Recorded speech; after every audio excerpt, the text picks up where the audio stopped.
வணக்கம், நான் உங்க டாக்டர் ஆஷா லனின் பேசுறேன். இங்க பாருங்க, இதுதான் சைலண்ட் ஃபிட்ஸ்.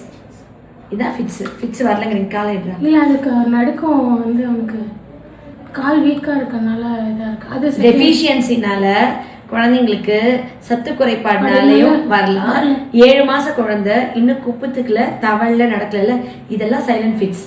ஸ்லீப் இஇஜி எடுத்தீங்கன்னா தான் டிஃபரன்ஸ் தெரியும்.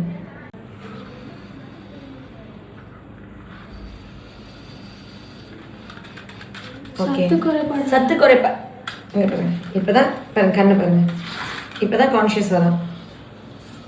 புரியுதா உங்களுக்கு? இப்ப இந்த மாதிரி ஆடிட்டே இருந்துட்டு கொஞ்ச நேரம் கழிச்சு ஒரு வெட்டிட்டு கண்ணை முழிக்கிறான்ல,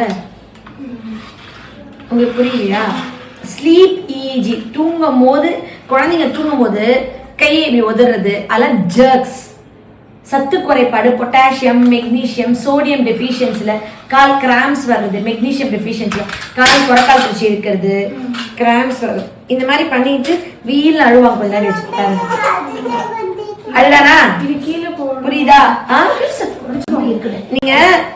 நீங்க வந்து இந்த மாதிரி பண்ணி முடிச்ச உடனே ஒரு செகண்ட் குழந்தை டக்குன்னு முடிச்சுட்டு அதுக்கப்புறம் தான் அழுகும். அதுக்கப்புறம் அழுகும் கத்தி. தூக்கத்துல நைட்ல குழந்தைங்க பயங்கரமா திடீர்னு கத்தி வீல்ல கத்திட்டு அழுதுட்டு அதுக்கப்புறம் சமாதானம் ஆச்சுன்னா அது வந்து சைலண்ட் ஃபிட்ஸ். புரியுதா உங்களுக்கு? அப்ப கிர் கிர் கிர்ன்னு சளி சத்தமா நுரையீரல்ல கேட்கும். அது ஃபிட்ஸ் வந்ததுக்கு அப்புறம் வர ஸ்டெட்டோரஸ் பிரீத்திங். இததான் கவனக்குறைவா அலட்சியமா எல்லாரும் எடுத்துக்கிறீங்க. இது பண்ணி முடிச்ச அப்புறம் அவங்க இந்த மாதிரி அழுவாங்க. நீங்க ஒவ்வொரு தடவை அவன் கால் கை இப்படி பண்ண உடனே அவன் அதுக்கப்புறம் ஒரு செகண்ட் இப்படி கால் ஒட்டிட்டு டக்குன்னு அப்பதான் முழிக்கிறான். முழிச்சிட்டு ஒரு 2 செகண்ட் 5 செகண்ட் கழிச்சுதான் அழுக ஆரம்பிக்கிறான். புரியுதா உங்களுக்கு? அப்ப அந்த சத்தம் கேக்குதா லங்ஸ்ல ஒரு சளி சத்தம். அது வந்து ஒவ்வொரு தடவை ஃபிட்ஸ் வந்ததுக்கு அப்புறமும் எல்லாருக்கும் வந்துட்டு இந்த அப்படி இருக்கும். எப்பயுமே எல்லாருக்குமே ஃபிட்ஸ் வந்ததுக்கு அப்புறம் கொஞ்ச நேரத்துக்கு சளி ஃபுல்லா தொண்டையில வந்து சுத்தின மாதிரி ஒரு மாதிரி கிர் கிர் கிர் கிர் கிர்ன்னு இருக்கும். ஒரு மாதிரி இது இருக்கும் இல்லையா? சரி, ஓகே, புரியுதா? ஃபிட்ஸ் வருதானா இல்லைன்னு சொன்னீங்கல்ல, அப்ப அது தெரியல. கை கால் நடுக்கு, இப்ப நம்மளுக்கு விரல் நடுங்குது, முகத்துல ஃபேஸ் ட்விச்சிங், ஐ ட்விச்சிங் மாதிரி இது கிடையாது. எவ்வளவு நேரம் தம்பிக்கு இருந்துச்சு? சரி, வீக்கா இருக்கா? ஆமாமா, 7 மாசம் இந்த குப்பத்துக்குள்ள தவழ்ல இன்னும் தோல் மேல போட்டுக்கிறேன்.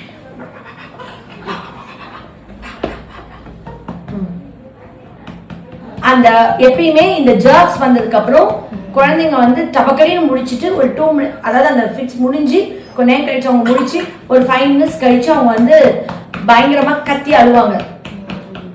ஸ்லீப் இஇஜி எடுக்கணும். அப்பதான் நம்ம குழந்தைக்கு ஃபிட்ஸ் இருக்கான்னு தெரியும். முடிச்சிருக்கும் போது இஇஜி, ஹார்ட்டுக்கு இசிஜி எடுக்கிற மாதிரி மூளை நரம்புக்கு எடுக்கிறதா இஇஜி.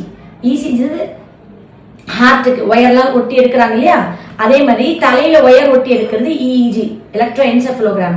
அது வந்து முடிச்சிருக்கும் போது எடுக்கிறது அவேக் இஇஜி. ஸ்லீப் இஇஜி முடிச்சிருக்கும் போது எடுத்தா நிறைய பேர் ஃபிட்ஸே ரெக்கார்ட் ஆகாது, தூங்கும் எடுத்தா ஃபிட்ஸ் ரெக்கார்ட் ஆகும்.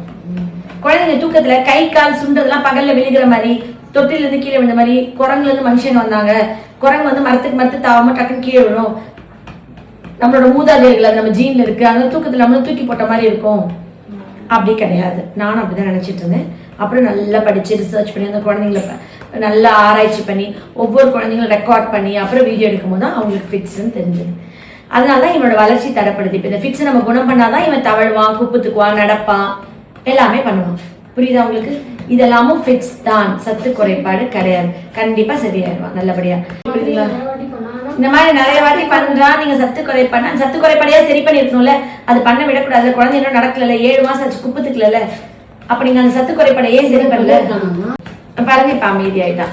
இந்த மாதிரி கொஞ்ச நேரம் நடுங்கிட்டு குழந்தைங்க திடுக்குன்னு முடிச்சு கொஞ்ச நேரம் ஒரு 2 நிமிஷம் 1 நிமிஷம் அமைதியா இருந்துட்டு அப்புறம் அழுக ஆரம்பிக்கிறது வந்து ஃபிட்ஸ் முடிஞ்சிருச்சுன்னு அர்த்தம். புரியுதுங்களா? இந்த ஃபிட்ஸ் வந்து முடிஞ்சிருச்சு. நல்லா சரி பண்ணிடலாமா? சரி பண்றதுக்கு முன்னாடி இந்த பிரச்சனை இருக்கிறது உங்களுக்கு தெரியப்படுத்துறதுக்காக நான் சொல்றேன்.